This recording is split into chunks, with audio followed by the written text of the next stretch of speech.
principios del siglo XX nacemos.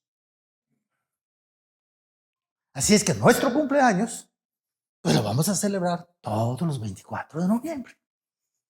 Que fuimos Estado el 8 de octubre, eso es otra cosa. Eso fue el día que nos dieron nuestra acta de mayores de edad. Pero nuestra acta de nacimiento es el 24 de noviembre de 1902. ¿Qué? ¿Cómo es que nacimos? Bueno, pues en esta imagen trato de reflejar que nacimos gracias a Porfirio Díaz. ¿Qué fue lo que llevó a Porfirio Díaz a tomar tal decisión? Bueno, pues yo creo que hay 3 elementos que debemos tener en cuenta para entender bien por qué nace Quintana Roo. Elemento 1, definir nuestra frontera para evitar que los rebeldes siguieran teniendo armamentos. ¿Se acuerdan cuando en la primera sesión hablamos de cómo estaba definida la península cuando los españoles aquí llegaron? Hace 500 años, esta era la geografía de la península. Y aquí estaban, en el municipio, no se llamaba municipio, se llamaban señoríos. En el señorío de Ecap, en el señorío de Guaymil y en el de Chactemal, estos mayas navegantes, estos que marcaron la diferencia entre los mayas agricultores del centro y los guerreros navegantes. Hablamos de todo eso. Si ustedes ven, ¿okay?, entre estos 3 señoríos hay mucha similitud con la frontera que se trazó para Quintana Roo. Y lo manda a vivir a Nueva Orleans. 2 años tarda viviendo en Nueva Orleans Otón P. Blanco, vigilando que se construyera ese pontón Chetumal, que finalmente llega. Llega 5 años después de que ya teníamos la frontera fijada. Otón P. Blanco. Tarda el vicealmirante, una vez que llega, solo 5 meses y funda la ciudad de Chetumal. ¿Cómo se atrevió? Si apenas llegaba a fundar una ciudad allá, pues porque sabía que quienes alrededor vivían, ya vivían hoy en el territorio de Belice, ese territorio que cedimos. Entonces eran mexicanos, pero la realidad es que legalmente ya no lo eran. Y él los atrae y les dice: el que quiera vivir aquí, gratis la tierra. Condición: viene con su familia, construye su propia casa. Gratis.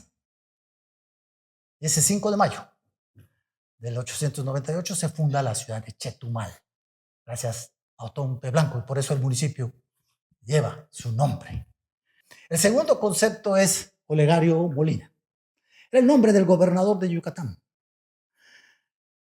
Pues algunos lo consideraban el jefe de la casta divina yucateca. Era el hombre más rico de América. Pero además era un aliado del presidente Porfirio Díaz, pues gracias a él se enriquecía y se enriquecía. Pues Olegario Molina es quien firma la cesión de los 50,000 kilómetros cuadrados que Yucatán perdía. General José María de la Vega. Se le conoce poco porque en realidad muchos atribuyen que el primer jefe del gobierno de esta tierra fue Ignacio Bravo. ¿Cómo nacimos? ¿Qué había aquí? En esta tierra, ¿qué existía?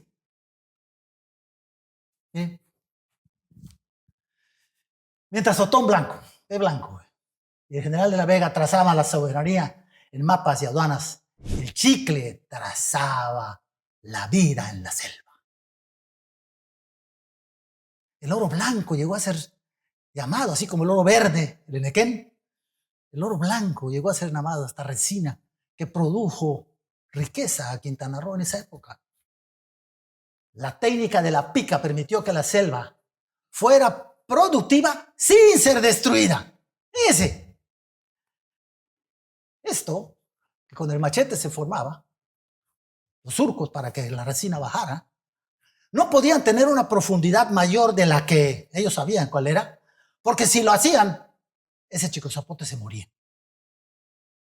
La cultura del esfuerzo y el conocimiento profundo del territorio fue, en mi concepto, el legado de los chicleros.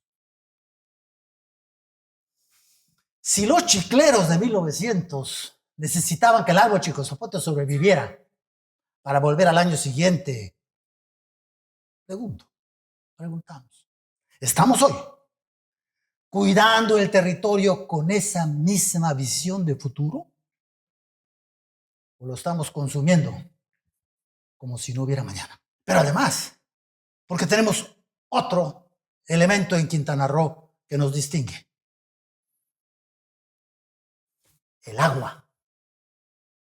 Nuestro sistema kárstico es el tema. Desconocido hasta la palabra.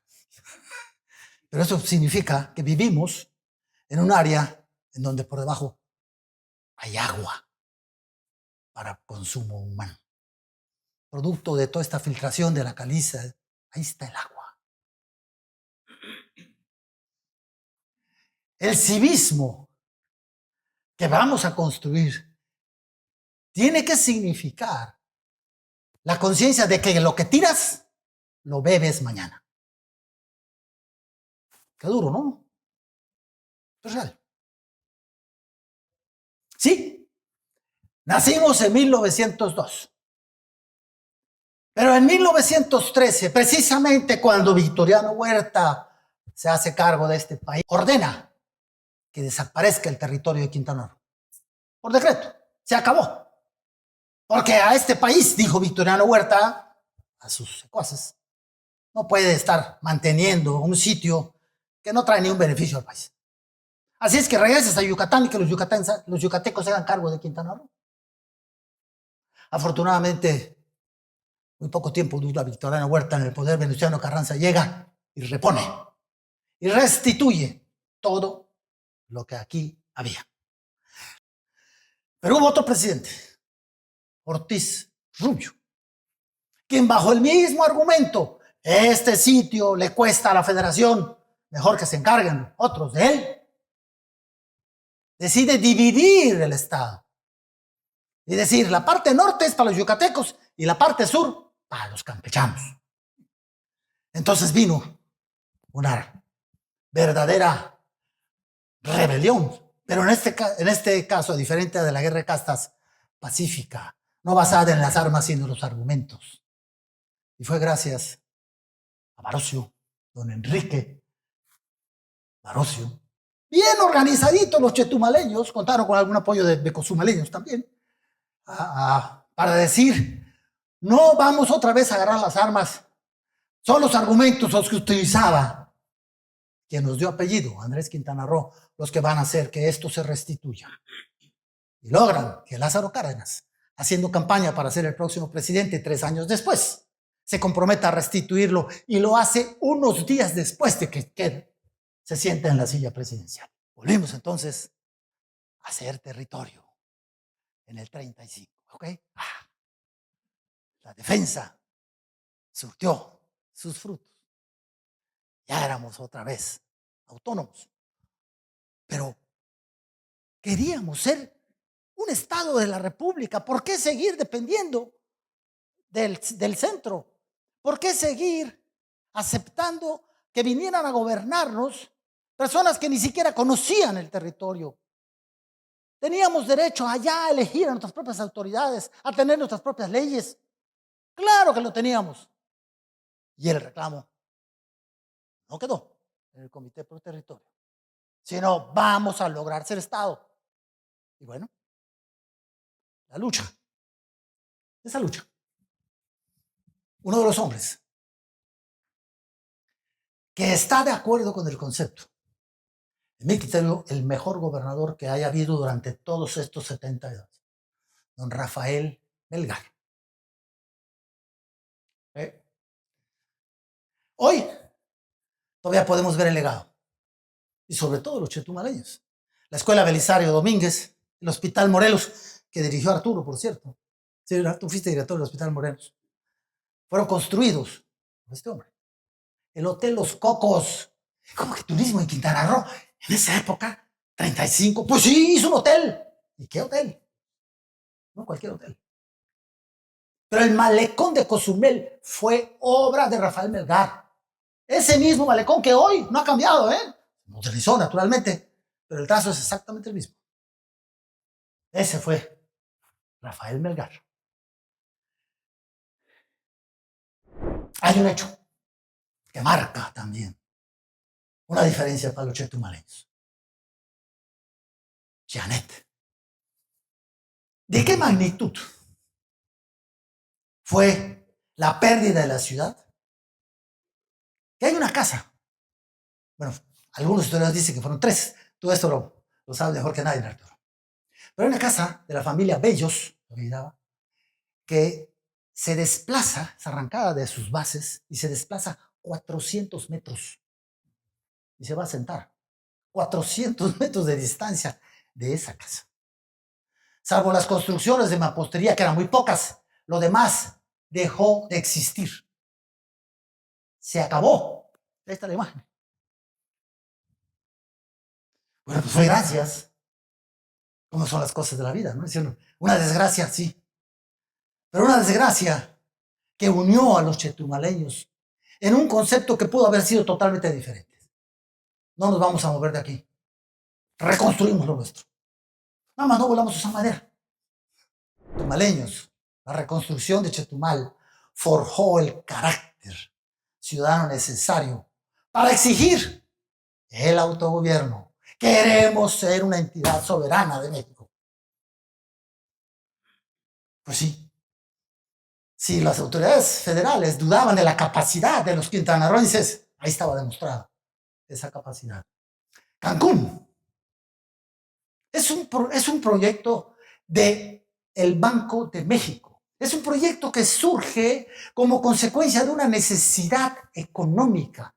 Necesitábamos divisas, necesitábamos dólares. Y los productos que exportábamos cada día tenían menos calidad y como consecuencia eran menos aceptados. Vamos a exportar nuestras bellezas naturales. Vamos a construir centros integralmente planeados, decide el Banco de México, y fija 5 lugares. Uno de esos es el nuestro. Las obras empezaron en 1970. Nosotros conmemoramos el 20 de abril de 1970 como el día de nuestro cumpleaños, ¿no? Así como el 24 de noviembre del 2, el 20 de abril del 70, nacimos. Y no nacimos a virtud de un decreto, porque ese llegó meses después. No nacimos a virtud de que las máquinas empezaron a trabajar para hacer las primeras calles, los primeros trazos. Y esto sucede en abril. Bueno, pues en julio es electo presidente Luis Echeverría. Díaz Ordaz, asume la presidencia el 1 de diciembre de 1970. O sea, ¿cuántos meses ya había de que la obra se había iniciado? Había campamentos, trabajadores, máquinas, aquí trabajando.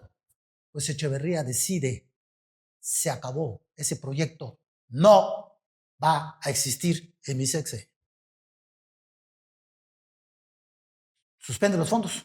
Imagínense lo que vivieron aquí los trabajadores de esos días, esos meses. Padecieron una decisión política que gracias a la tenacidad, a la capacidad de muchos hombres, pero si tenemos que hablar de uno, ese se llamó Antonio Enríquez Sabiñac. Es Antonio el que lo convence, señor, está equivocado. Este es un proyecto que beneficia a muchísimos hombres que hoy se quedaron sin trabajo, porque el chicle había perdido ya su valor, igual que el enequén, gracias a los materiales sintéticos. Iba a resolver en buena medida esa pobreza. Ahí es cuando el presidente dice, oh. Pero además hubo otra circunstancia que favoreció. El BID, Antonio Ortiz Mena era el secretario de Hacienda de nuestro país, él había solicitado un crédito al BID, junto con el Banco de México, desde luego. Y el BID, en esos días en los que Antonio Enríquez Sabiñac trataba de convencer al presidente, dice crédito aprobado. Entonces le dicen al presidente, ¿qué vas a hacer el papelón? Después de que solicitó el país un crédito de esta magnitud, ¿de ahora decir no lo quiero? Cancún. volvió a vivir después de que lo habían matado. Gracias a quien paradójicamente después se convierte en el que da cumplimiento al sueño quintanarroense, que seamos un Estado soberano. 8 de octubre del 74. Gracias a Luis Echeverría, nacimos como Estado. Pero eso será materia de la siguiente plática.